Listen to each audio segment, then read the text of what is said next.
Vamos abrir o RAID.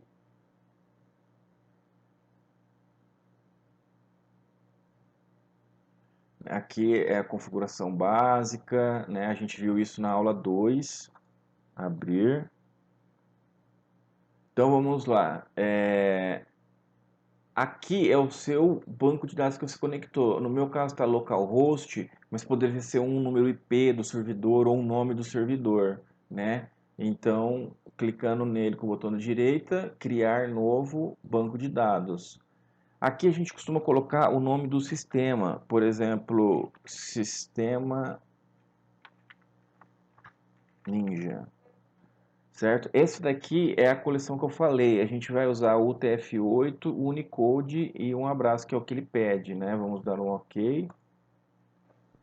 Maravilha, criamos, já está criado seu banco de dados, tá certinho, só que ele não tem nenhuma informação. Isso daqui, ele já vem na instalação do MySQL, mas aqui está nosso banco de dados e a gente está zero tabelas. E essa daqui é um exemplo, ó, a gente tem aqui já as tabelas criadas.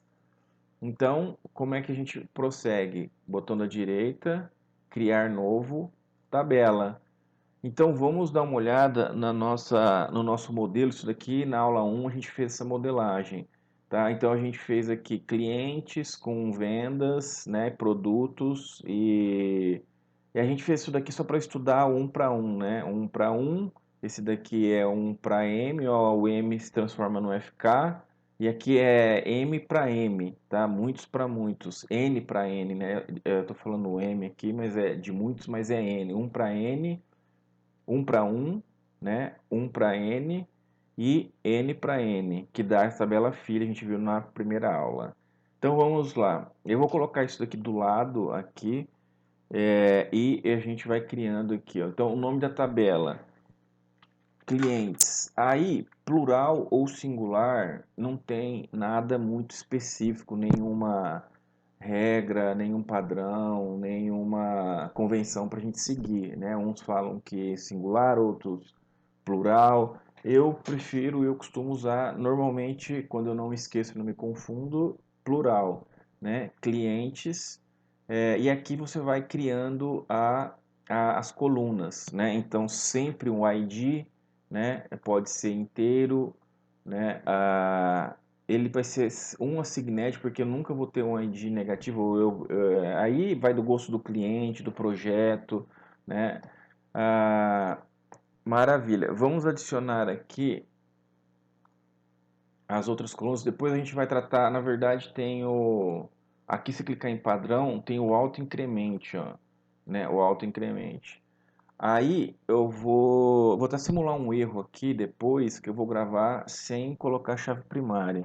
Então, o nome do cliente, né, de que tipo que ele vai ser? Ó, tá vendo aqui, ó, inteiro. Aí tem vários tipos de inteiros, eu não vou prolongar essa aula, tá, pessoal? Aqui são do lado aqui, ele já está até mostrando o tamanho, mas seria o menor e aí ele vai aumentando até o maior possível, certo? Do lado aqui ele está mostrando o tamanho. Aí a gente tem alguns tipos de real, né? Float, double, device, e a gente tem alguns tipos de texto, né? E aí os binários e alguns especiais aqui, ó, os de data, os de hora e assim por diante. Então vamos lá, vamos de varchar aqui, ó, de 200. Por exemplo, tanto faz, assim, tanto faz não, né? No nosso caso aqui, que é para estudo, tanto faz, né? Mas aí tem que analisar certinho a cada caso.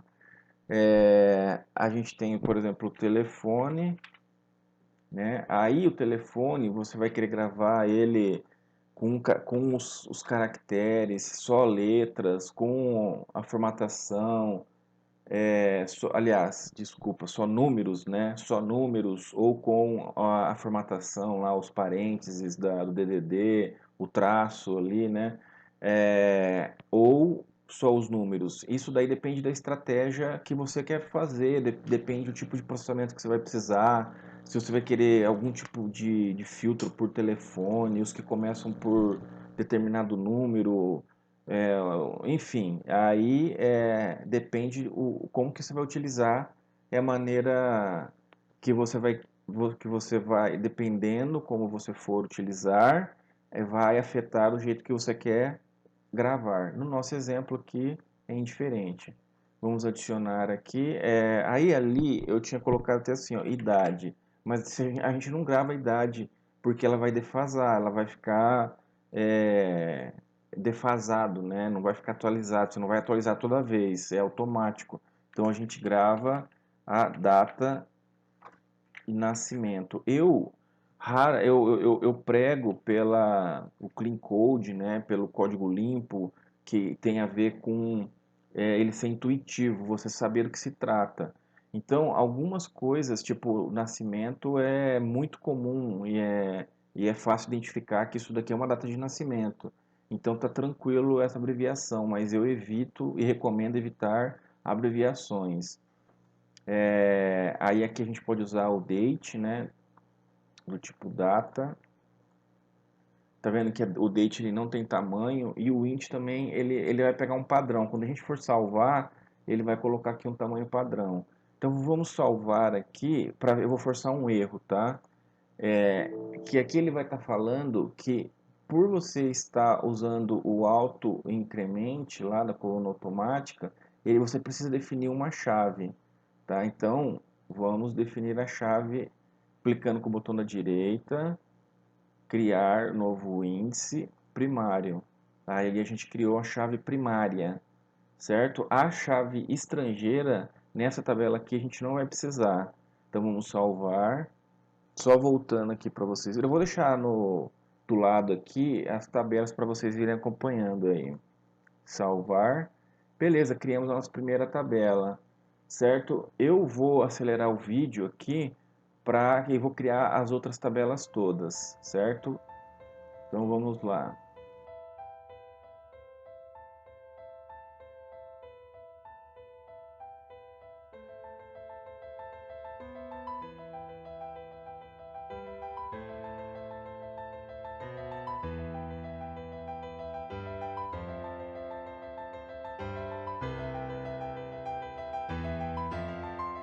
Pessoal, observe que aqui ó, a gente adicionou, olhando aqui no exemplo que eu vou deixar do lado, é a nossa chave estrangeira, a nossa foreign key, FK.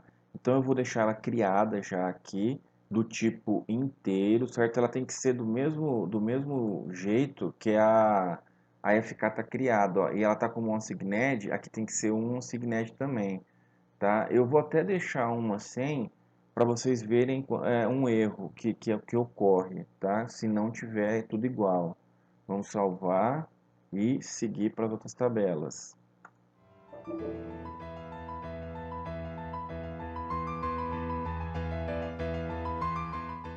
Aqui ele está falando do que? Já mataram aí a charada? Faltou a primary key.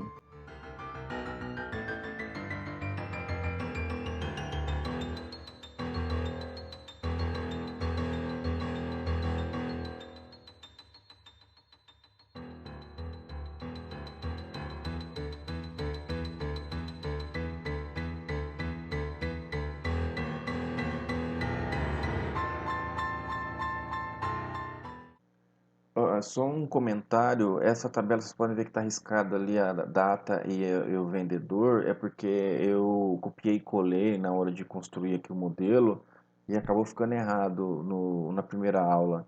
Então eu deixei ali para saber que foi removido aqueles campos em vermelho, certo? Seguindo.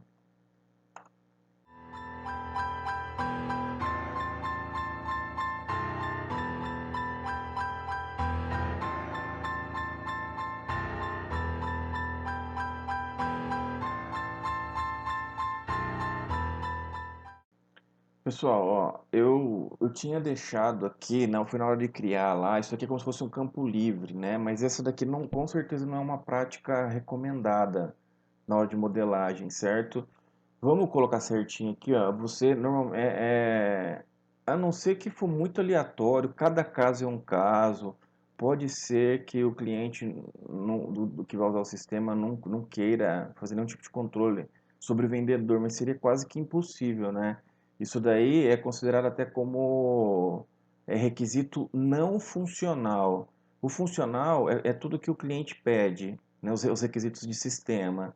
E o não funcional é o que o cliente não pede, mas você, como analista, sabe que vai precisar, sabe que é importante, até para a consistência do sistema, certo? Então, aqui no caso, a gente deveria colocar o ID do vendedor e a gente deveria ter, não vou colocar aqui, mas deveríamos ter uma tabela de vendedor e fazer a ligação, tá? Então, mas eu vou deixar aqui como, deixa até vazio aqui, que depois ele vai preencher uma Signed.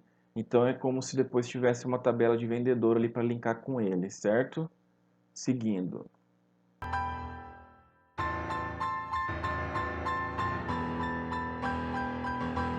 Tá, aqui ele reclamou que ele está falando assim, que é valor default válido. Provavelmente ficou alguma coisa aqui, ó, no padrão, não sei porque que ele colocou esse zero aqui. Eu acho que eu devo ter esbarrado sem querer. É colocar nenhum valor aqui, né, como padrão. Salvar.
Certo, pessoal. Aqui vocês viram que ficou meio desorganizado os nomes, né? Então, se eu quiser trocar o nome da tabela, ó, por exemplo, motoristas no plural, né? Ficou misturado aqui plural, singular.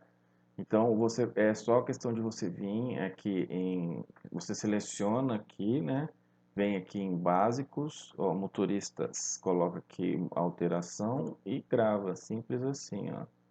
Tá? Então, ó, clientes, motoristas, produtos, veículos, salvar, vendas, né? Aqui até faz um certo sentido, é o item da venda, né? Item da venda, só que aqui a gente coloca primeiro o nome da tabela principal, né? Venda, e daí o item da venda. Maravilha. Aí terminamos isso, agora vamos para a parte final aqui. A gente vai fazer as ligações.